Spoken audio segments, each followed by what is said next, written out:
Welcome to another episode of Healing Wisdom. Join me, Pandora, and my guests as we explore history, cultural traditions, science, spirituality, social justice, and the healing aspects of the arts.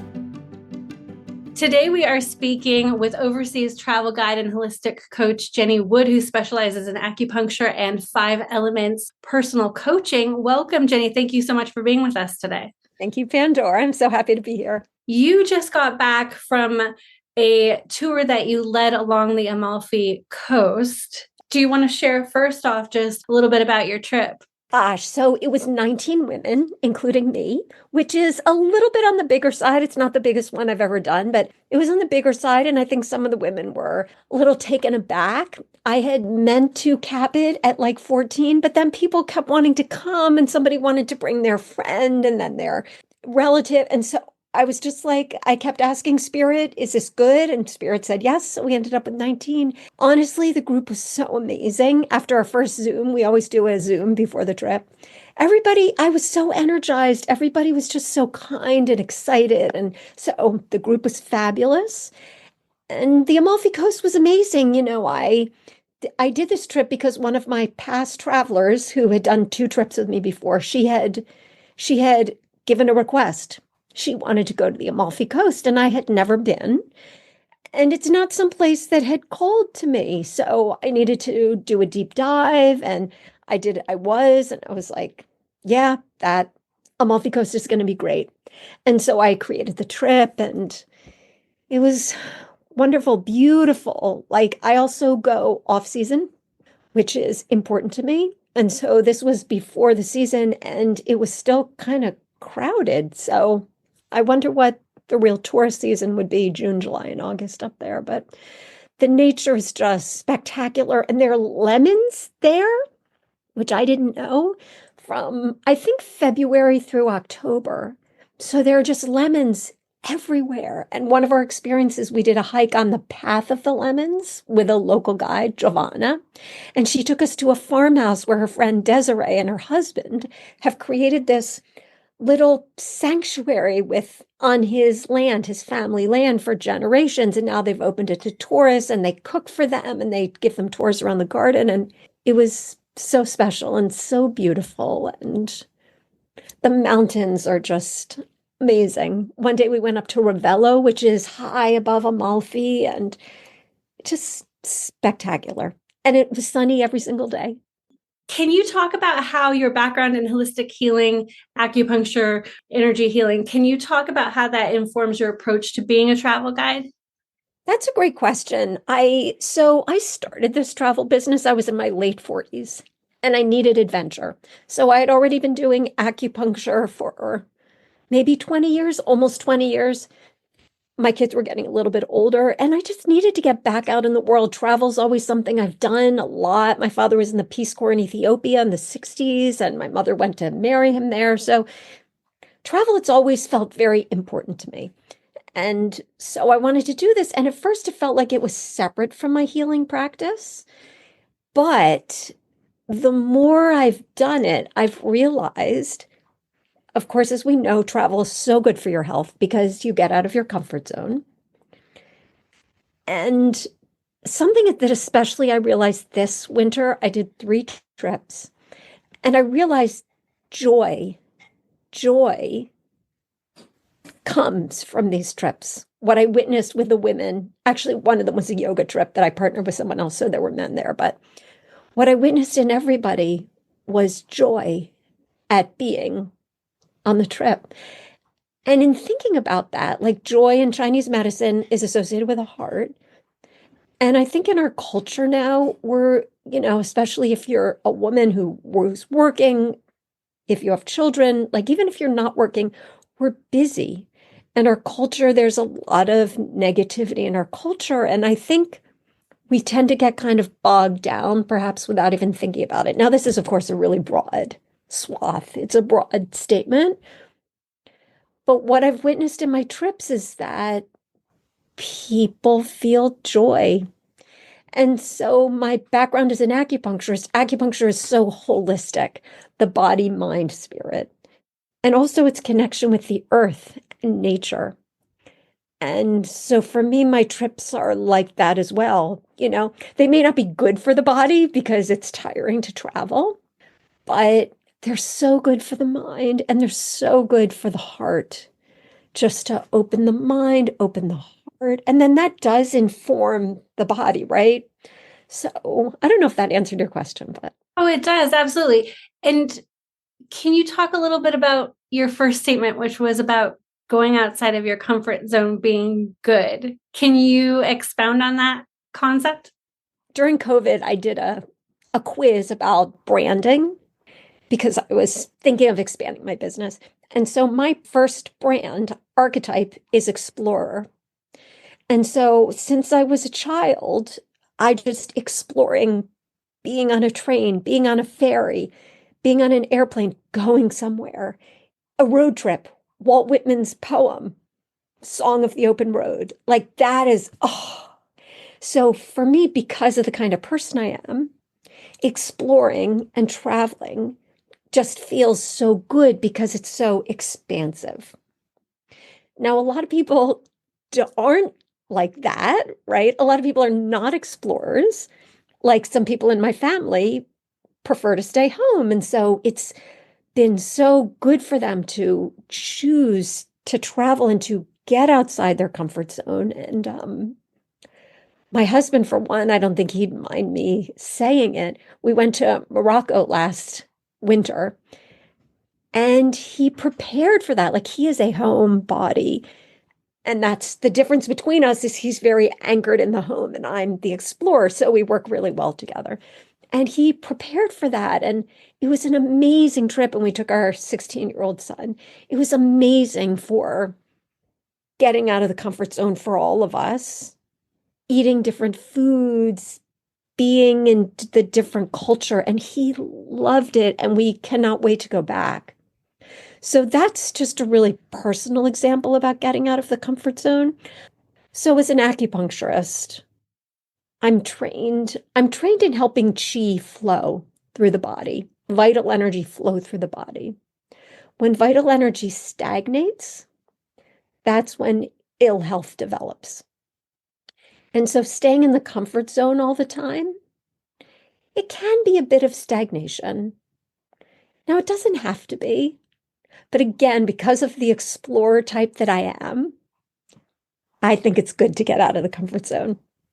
I have a patient who said, and I love this so much, she lives on Nantucket. She loves coming over to the mainland because she said, yeah, it changes the water in my aquarium. So we say that now, my husband and I, when we go somewhere, yeah, that changed the water in my aquarium. And for me, that's like getting out of your comfort zone. It doesn't have to be huge. You don't have to go to Morocco, but just going over the bridge, maybe getting out of your comfort zone. Yeah, I love that metaphor. That's beautiful. And that really suggests that we need to clear things out in terms of our environment, and certainly if your aquarium is foggy enough, you definitely get a new perspective on the same place. Yes. Right? So true. And that reminds me also of the T.S. Eliot. T.S. Eliot has a poem. Of course, I attach to all of these explorer poems. T.S. Eliot has a poem that is about journeying. And then at the end, it's like, it's four quartets. It's called, you come back and you see it with new eyes. I wish I could quote it perfectly, but I love how he talks about you come back to where you began and you see it anew because you are new. So when we step out of our comfort zone, we change. Our chi gets invigorated. It can't help but do. And if somebody's very stuck, they probably wouldn't choose to do that, right? So the people who come on my trips obviously are choosing that. And some people come and they do stuff that's scary. Like on our last trip, we had a chairlift. We were in Capri, and there was a chairlift that went up to the top. One person chose not to go. She had had a bad experience on a chairlift. And I said, great, thank you for taking care of yourself, right? And then somebody else was scared to go and she chose to go and she was happy she did. And so, and I would say that also answers your question about how do I, as a healer, how does that weave into my trips? I honor every woman and what she needs to do for herself. So if she wants to push herself and get on that chairlift, fantastic. If she says, nope, I'm drawing a boundary, no chairlift for me. Fantastic, because she's honoring herself. And so that's that's what I love too about these trips is just giving people permission. And I vocalize that and I say, listen, this is your trip. You do what you want. You don't have to do anything. Can you elaborate more on the mission of these women's trips? How has your practice impacted your understanding of women's spiritual needs? And how are they met on these adventures? When I created a trip and it was all about women. So for me, I feel very powerfully like I've been a feminist since college, a staunch feminist. Like I feel that the divine feminine is resurging on the earth, is we're bringing back the divine feminine. And so part of me would love to have trips that really celebrate that. And I created a trip and it talked all about the divine feminine and people didn't sign up. And I was talking to my mother and she's like, Jenny, I might be too much spiritual. And at first I was like, I was upset. And then I thought about it. I'm like, you know what? Let me try tweaking it and see what happens. Let me try maybe just people aren't ready for that, or maybe I'm not ready for that myself. Anyway, I tweaked it and people started signing up and I was like, okay. So, I look at some trips that people do that women do, to Glastonbury, to Egypt. There are women who take these really deeply spiritual trips. They take people on these trips. And I don't know that that's me, at least right now, but I weave the spirituality in as we were speaking. And I would say it's really creating a space for women to step out of their comfort zones, because travel is always stepping out of, even for me, I've traveled a lot and it's always stepping out of my comfort zone whenever I leave my house, really. So I think it's creating the space for them to step out of their comfort zone and to be honored for who they are and for them to take risks a little bit or a lot, not risky. That's not what I'm interested in.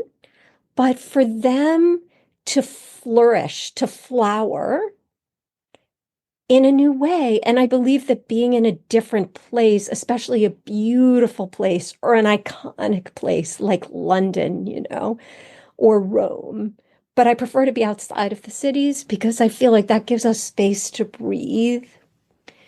And I believe it helps women to flower more into who they are and to be stronger in who they are in their lives. And I hope that they take that back home with them. It's always hard when we re-enter, but we always have a closing circle. And I ask, what will you be taking back with you? And I'd love to, Pandora, I'd love to create a community of women. So everybody who's been on my trip, so we can sort of keep talking about these topics. Yeah, I think one of the things about being a modern woman in this day and age, whether, women are working full time, raising kids or not, whatever permutation and, whatever their lifestyle is, it's so fast paced and so technology based. There's very little time between yoga classes, etc., to slow down and just be present and observe, relate to our environments and feel our needs. That in and of itself is a spiritual experience. So the way that we're relating to each other and our environment doesn't have to be overtly ceremonial to have that same impact.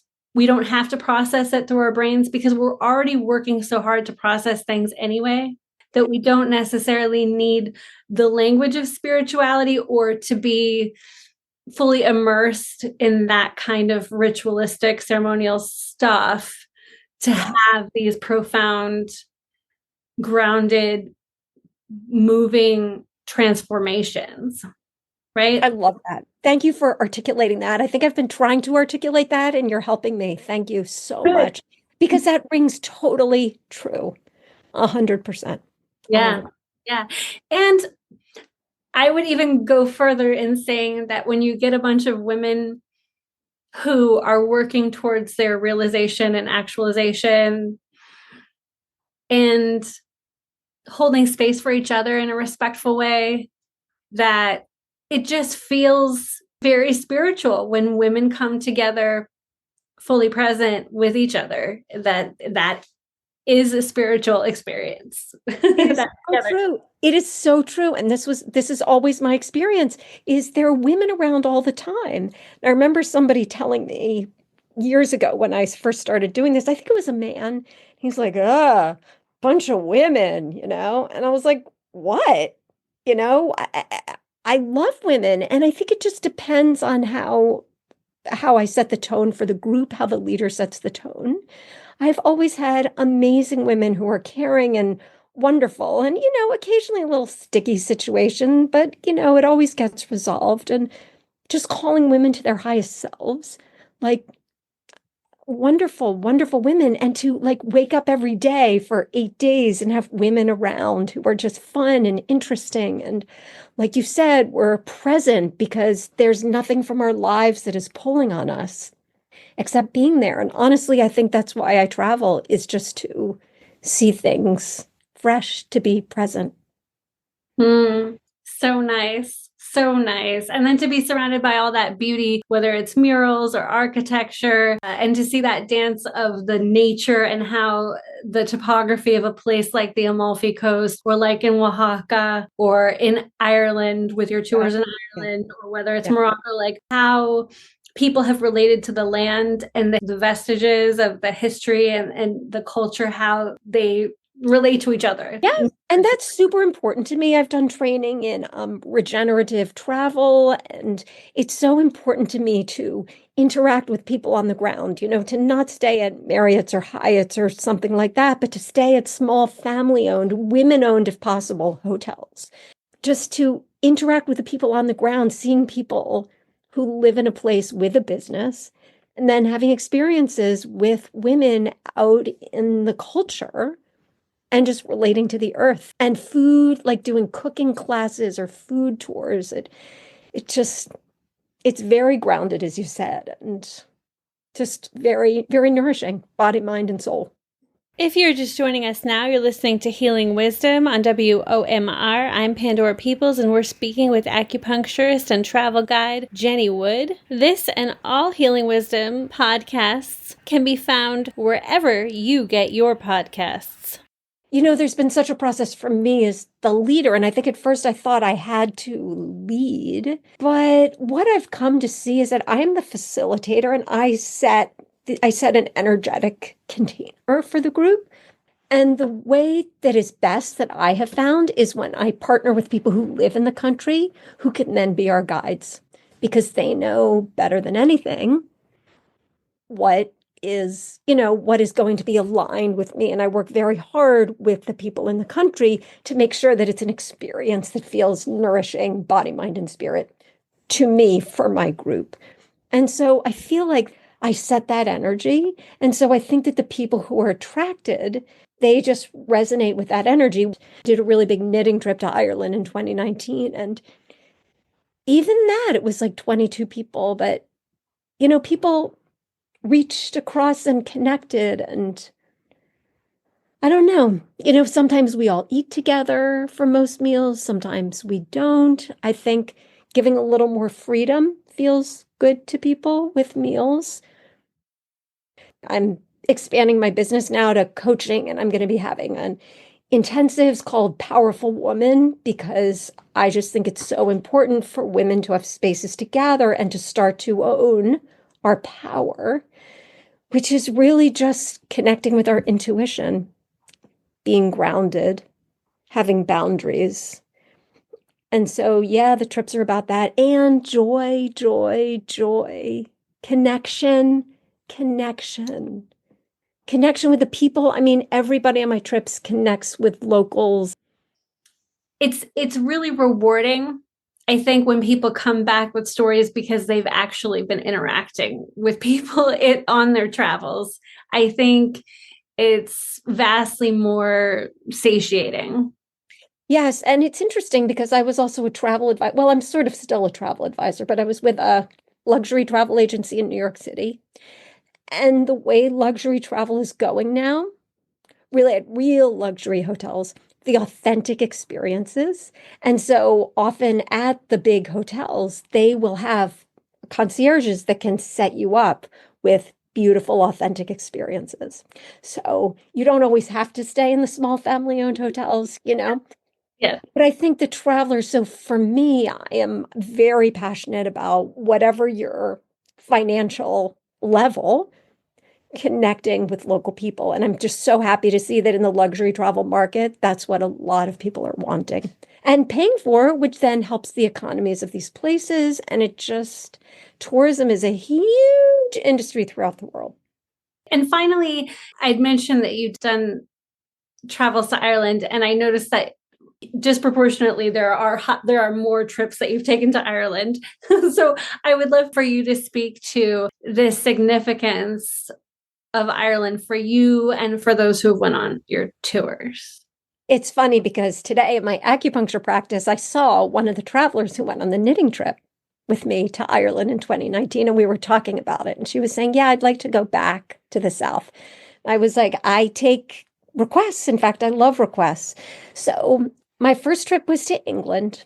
I called it Iconic England, and we did 3 days in London, 3 days in the Cotswolds, and then back to London. And 11 people came. I thought maybe five would come. And so I asked the women at the end of that, where do you want to go next? And they said, Ireland. I was like, okay. I had never been to Ireland. This was 2017. And so in 2018, I took my then 11-year-old son to Ireland. And it took a few days for me to sort of settle into Ireland, but he and I took actually a spiritual tour to a few different places. I think it was from Dublin. And at one of the places, I picked up a book about Bridget, who is the patron goddess of Ireland, patron saint of Ireland, along with St. Patrick. And in Ireland, of course, everybody knows Bridget, but in the States, I had never heard of her. Now I'm Jewish, so maybe if I was Catholic, I would have. But I just felt this instant connection with Bridget. And I love goddesses, as a spiritual feminist for 30 years, I'm an equal opportunity with goddesses. So I looked at this book and I just felt this inner connection with Bridget. And as we were going through our trip, I just kept connecting with her and it felt really good. And my son and I had a great time. So then I planned the trip to Ireland.